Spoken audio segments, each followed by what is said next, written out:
Welcome back to the Tales from Newgate, where I tell you the stories of those who were condemned to death at the Old Bailey in the 18th century and spent their last days on earth at the infamous Newgate prison. In the last episode, I introduced you to Jonathan Wild, the Thief-Taker General of Britain and Ireland. And in this episode, I want to run through his early life, how he ended up in London surrounded by criminals, and how he learned his trade. A trade that was always far more than what was evident. Oh, and if you want to know what a Buttock and Twang is, well, I'll explain that to you too.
Jonathan Wild began his life as many others did, born into a good but poor family, with a father, John, who was a carpenter, and a mother, Elizabeth, who was a costermonger, selling flowers and herbs in the town's market.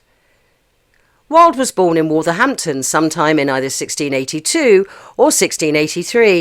Some historians have quoted his birth date as May the 6th, 1683, but no matter how hard I tried, I couldn't find any records of his christening, although it is generally accepted that he was christened at the same church as the rest of his siblings, and that was St. Peter's Church in Wolverhampton.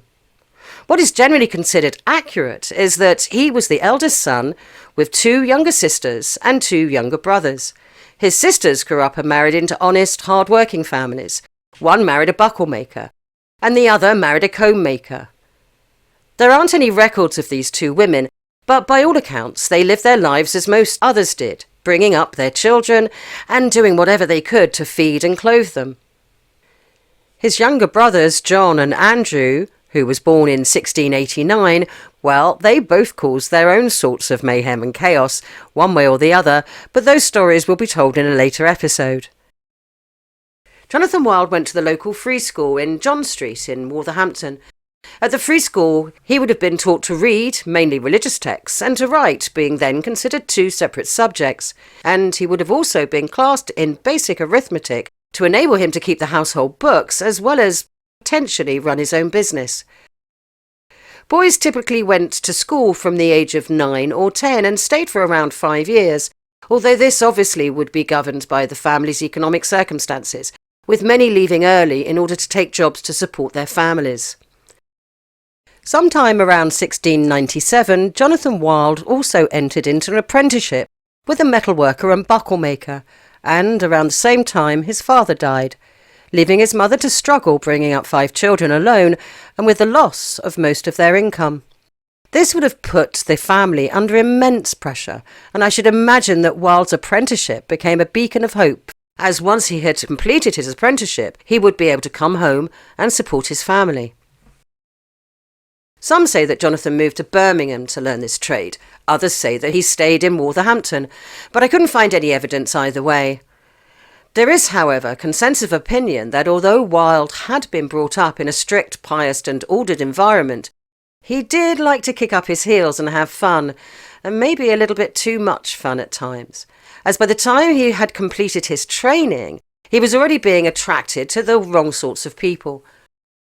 Some suggest that even then he knew how to manipulate and bully people to his own way of thinking, and although I suspect that he did show signs of waywardness, he was a young lad, and a lot of teenage men behave less well than they should do on occasions. I do suspect that without the control of his father, he may have become a little more interested in fun than studies, but he did complete his apprenticeship and return to his home in Wolverhampton, a fully trained metalsmith. So he can't really have been that bad then, could he? Shortly after becoming a buckle maker, probably in late 1702, when Wilde was around 20 years old, he married a young woman and set himself up in his trade. Things began well for the new couple, but as the months went by and Wilde had to now endure the mundaneness of married life, well, he began to realise that he was born to be more than just a rural buckle maker, always worrying about the future and about the present even more, with the usual struggles to stay fed and well. He'd begun hanging out with the travelling entertainers that regularly passed through this market town, and he heard stories of London, its opulence and opportunities for those smart enough to see and take advantage of these attractions. In 1703, his wife gave birth to a boy who they named Jonathan, and it appears that the stress of having a newborn in the house was the tipping point for Wilde, who in 1704 up sticks and set out for London. Although there have been many stories written about Wilde's early life, it is unclear which ones are true and which ones are made up to excite an audience with the knowledge of his future sins. But after reading many different articles and books about Wilde, there are some facts that have a commonality across a number of accounts. So this section does need to be watched with the caveat that I cannot find any contemporary records to back up any of these claims, but I'm sure that in the main they're accurate. It is said that he took a job as a manservant to a local lawyer who was called Daniel of Staffordshire, according to the biography written by Daniel Defoe in 1725. The lawyer spent a lot of time in London and employed Wilde as his manservant, and they travelled to London together. However, once in London, something happened and Wilde was dismissed. Some accounts say that he went back to Wolverhampton straight away. Others say that he worked as a setter, that is, someone who tracked down debtors and took them to debtors' prison.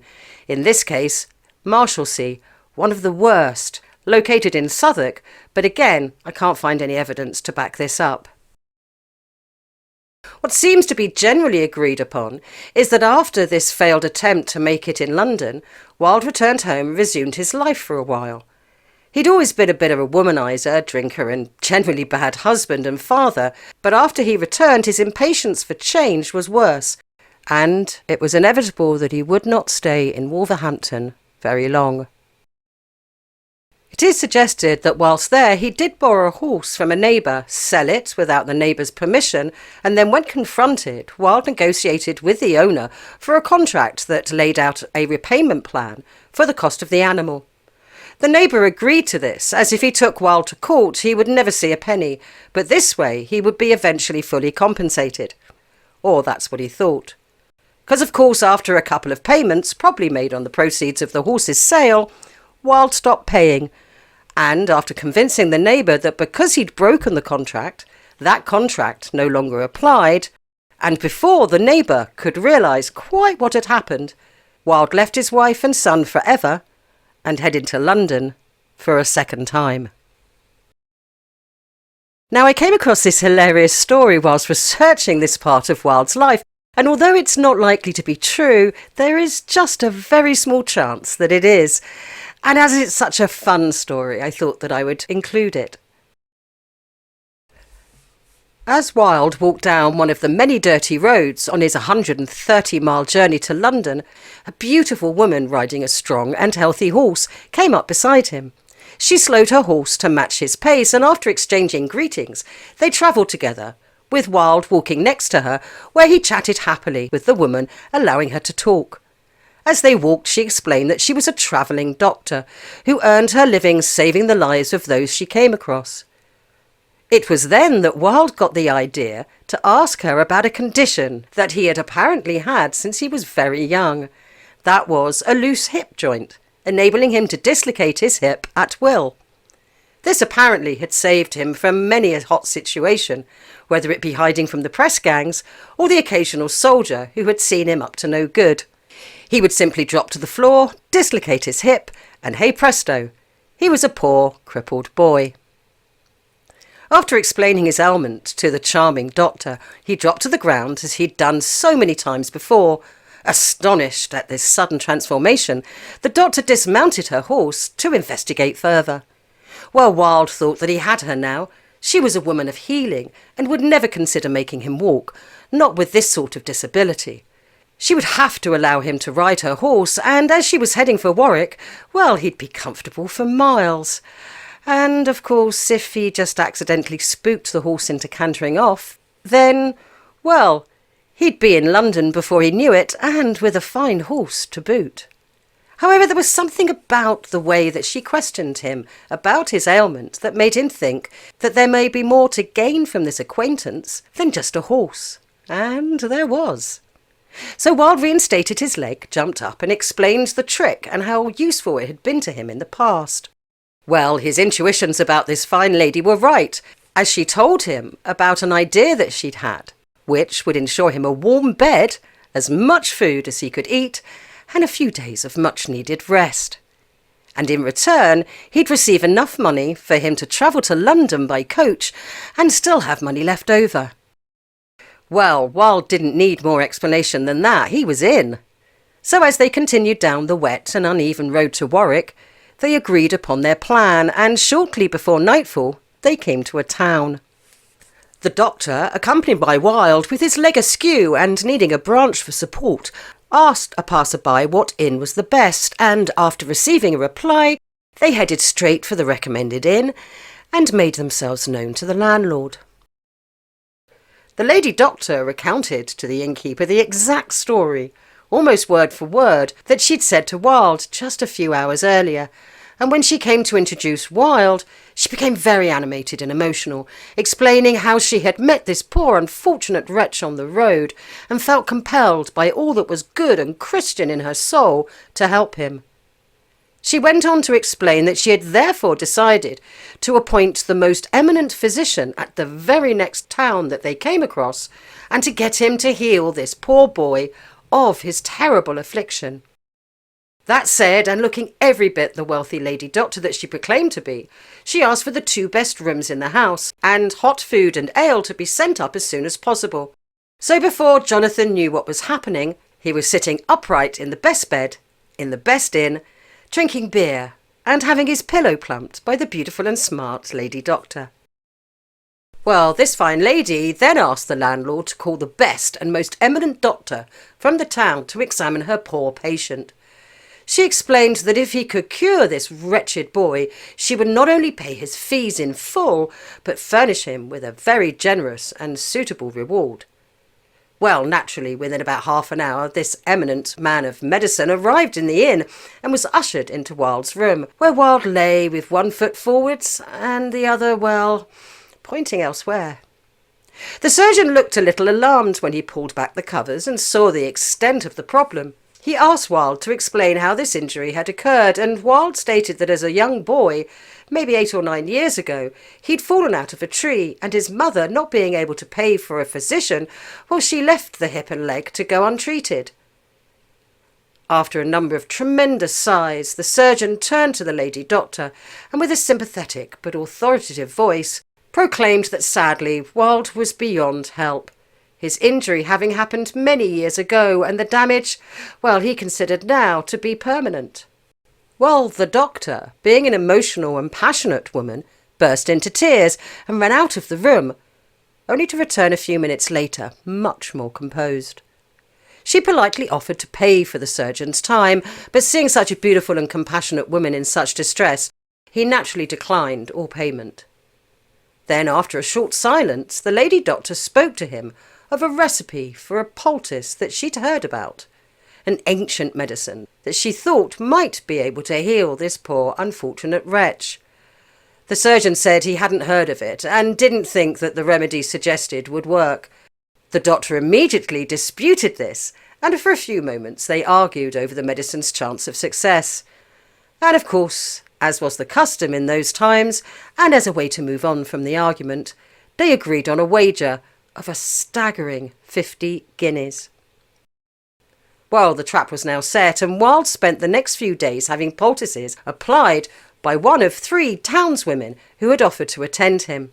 He screamed and roared at their very touch, and did his part to make sure that everybody knew of his plight. Each day the surgeon would visit Wilde, and every day there was no change in his condition, and the surgeon went away feeling sure that very soon he would be richer by 50 guineas, and his reputation as an eminent doctor would be further reinforced. After about 10 days, as a small group of the townsfolk were climbing the stairs of the inn to visit Wilde, they heard singing and laughing coming from his room. They rushed upstairs and burst into his room, and the lady doctor asked him why he was so happy, and he told the small crowd about a dream that he'd had, full of angels and the doctor surrounded by a golden light. He said that he'd been woken up by the sound of thunder and had quickly and joyously realised that he felt no pain. Well, when they pulled back the covers and discovered that both legs were now pointing in the same direction, they gasped and declared that indeed this was a miracle. The surgeon was called and left 50 guineas poorer than when he arrived.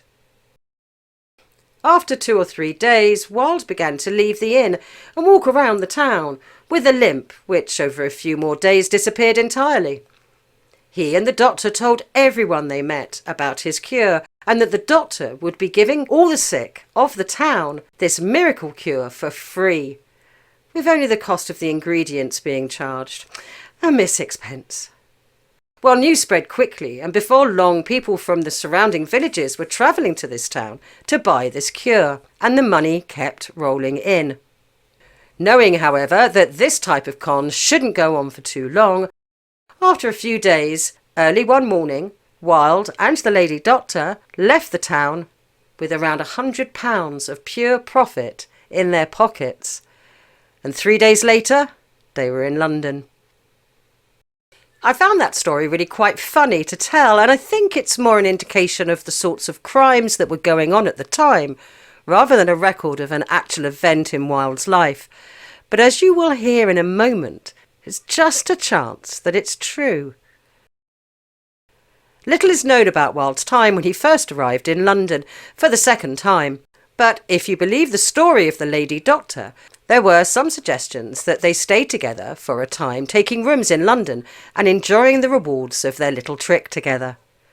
What is known is that sometime between around 1708 and 1710, depending on which reports you read, Wilde ended up in a lot of debt, and he was eventually detained and deposited at the Wood Street Compter, a notorious debtors' prison.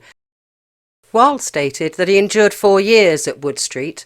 However, according to the writings of Joel Housen, the records show that the first action was taken against Wilde on the 11th of March, 1710, and was for the debt of £2 to a William Smith of Blue Anchor Alley off of Whitecross Street.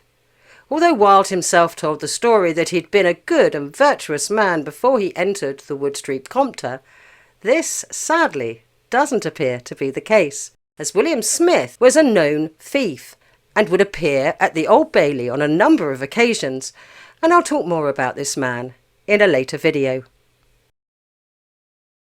Housen writes that Wood Street Compter's records go on to show that on the 13th of March, Wilde was arrested, and that by then there were 5 people that had formally complained about their unpaid debts. It shows that he also owed a Robert Pearson a further £4. And there's also a mention of an Eleanor Roberts of Goswell Street. Goswell Street was known as Pickaxe Street when this map was drawn up in 1746, and later it was renamed Goswell Road. Housen suggests that this plaintiff could have been the lady doctor that he travelled to London with. I can't really tell, but I like to think that the connection here was real. Looking at the map of London, I suspect that Wilde was probably living in this area at the time that he incurred so many debts. Whether he resided with Eleanor Roberts in Goswell Street for a time, we simply will never know. So Wilde is now in debtor's prison, and without friends with money on the outside to help him, He really was in quite a tricky situation. You see, the debtors' prisons were licensed by the Crown but were run as a business, and each person who worked there had, in one way or the other, bought their positions. These positions didn't come with a salary, or if they did, it was very small, but they were seen as an opportunity to earn money off of the residents of the prison. So from the moment a person entered the prison, it was costing them money and making their debt larger. Firstly, there was an admission charge that was immediately added to the debt. Then the prisoners would be charged a daily rate for being there, and finally, if you wanted to eat, well, you had to pay for that too. So it was little wonder that many of the debtors spent years there, and some never found a way out.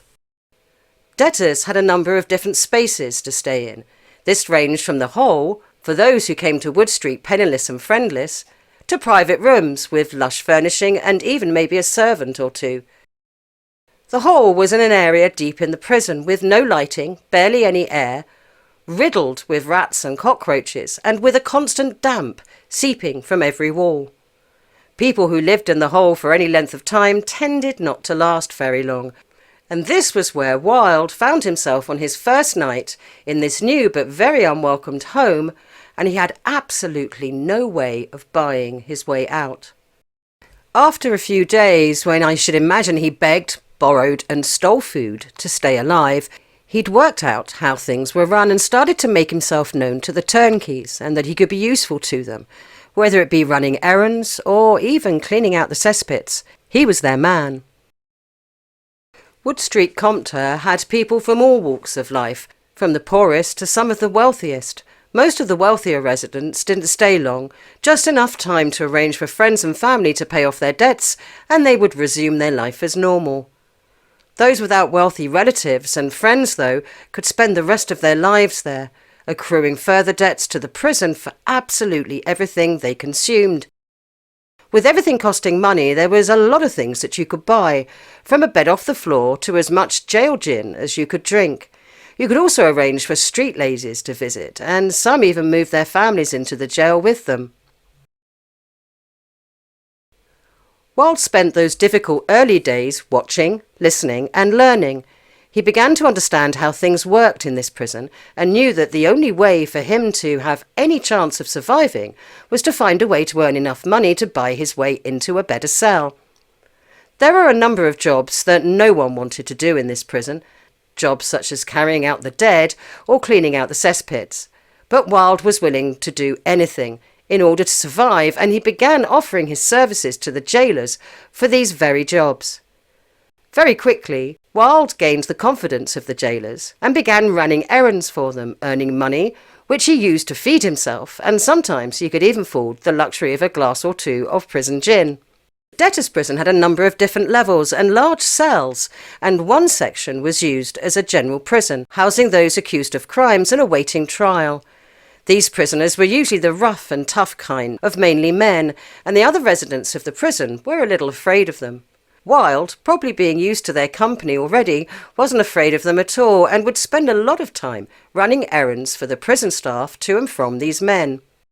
Most prisoners would spend their days either gambling, fighting or talking with other prisoners, and in some jails the prisoners would even reenact trials that they had seen or been part of to pass the time. And Wilde started to spend time with these accused men, asking them about their lives, their previous crimes, and most importantly, how they got caught. He began to understand how the criminal world worked, from the felons to the fences, as well as the other supporting roles. And as Wilde was able to read and write, he spent a lot of time reading and explaining the prisoners' legal documents to them. And so he also began to learn how the judicial system worked. And he looked for loopholes in that system that could be exploited. So it wasn't very long before he was advising these accused men on what to say and do in court if they wanted to beat the charges. Wilde also began to see patterns in the mistakes these criminals had made, and what and where the biggest dangers were when executing such nefarious strategies. And it wasn't long before he began to come up with a plan. Whilst advising these men and even reading their legal papers to them, he also spent as much time as he could talking with the jailers. He learned a long time ago that people love to talk about themselves, and if you listen hard enough, He would learn all their secrets, whether hidden shames or hidden wisdoms. Over time, and proving himself useful to the jailers, Wilde was able to earn enough to improve his living conditions greatly and ensure that he could buy enough food and gin to make the whole experience tolerable. Wilde made sure to perform his tasks well, and eventually he was also considered a member of the jail staff and received what was known as the liberty of the gate, meaning he was allowed out at night to aid in the arrest of thieves. Although a man of average size, around 5'6" apparently, and with an average to stocky build, Wilde was probably already known for his brutality and ruthlessness, and he began to accompany the wardens when they went out to retrieve a criminal from a watchhouse or inn.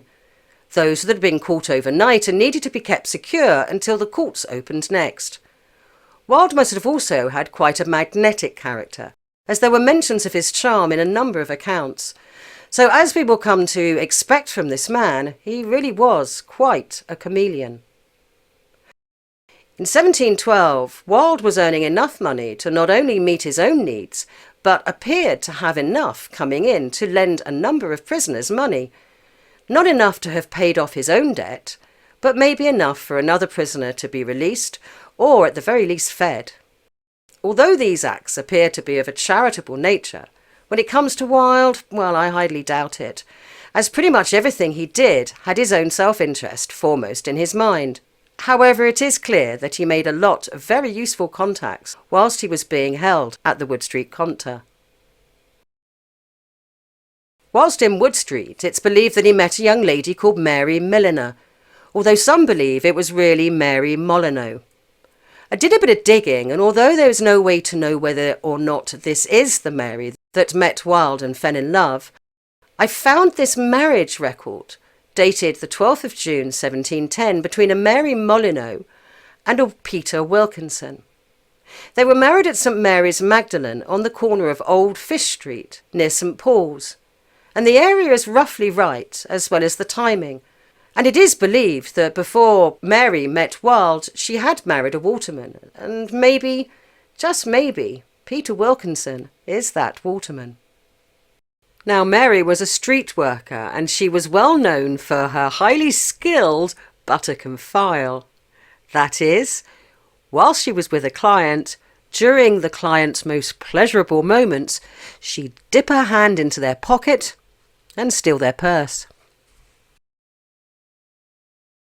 In early articles written about Mary, it was believed that she was a resident of the jail herself, as she was seen by many, and obviously she was there a lot.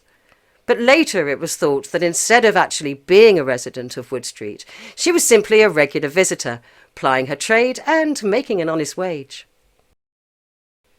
How Wilde and this beautiful and beguiling young lady first met isn't clear. It could have been on one of her visits to the Compter to service a prisoner, or it could have been on one of his regular trips to the local court with the felons that had been captured the night before.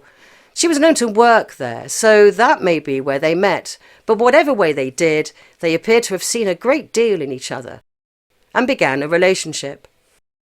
In 1712, an Act of Parliament meant that Wilde was released from his debts and became a free man once more, and as the prison gates closed behind him, Jonathan Wilde picked up his step and headed to Lutener's Lane off of Drury Lane and into the arms of Mary Milliner. And those arms were waiting in a brothel on Lutener's Lane, a road that pops up quite often in the story of Wilde's life. Wilde and Milliner set up home together as if they were a married couple, totally ignoring the fact that he had a wife living in Wolverhampton and she had a husband who was a waterman working on the River Thames. Mary was a well-known character on the streets of London at the time, and she was well connected, and Wilde began by basically being a bodyguard to Mary and the rest of the ladies of the night. He'd make sure that they didn't get into any problems with the gentlemen that they serviced, and if the said gentleman caused a fuss of any sort, Wilde was there to physically persuade them to cooperate. This quickly evolved into him taking the role of the twang in the well-known practice of Buttock and Twang. As Mary was with a client, Wilde would creep up behind them, hit them over the head with a large stick that he was known to carry, take everything of value from their poor victims, and that sometimes included their clothes, And before the poor gentlemen could recover their senses long enough to realise what had happened, Wilde and Mary would disappear off into the darkness. This profession, although quite lucrative, came with one small problem.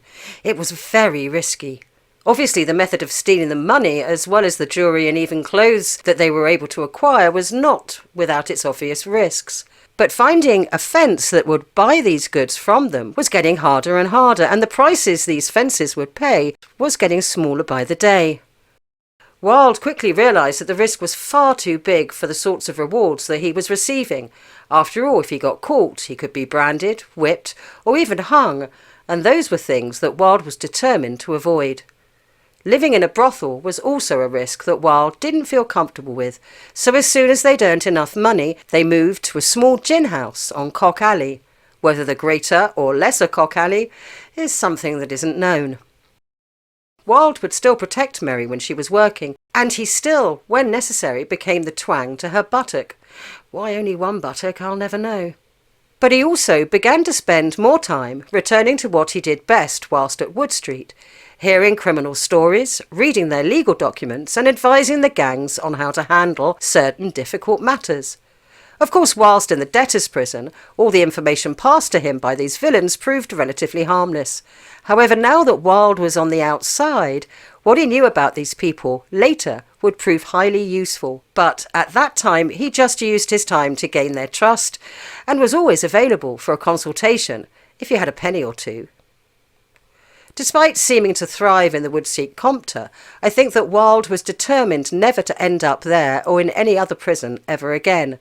By establishing a public house, he was able to distance himself just a little bit from the risk of being caught twanging, and his gin house quickly became a favourite haunt of members of the street gangs that he knew.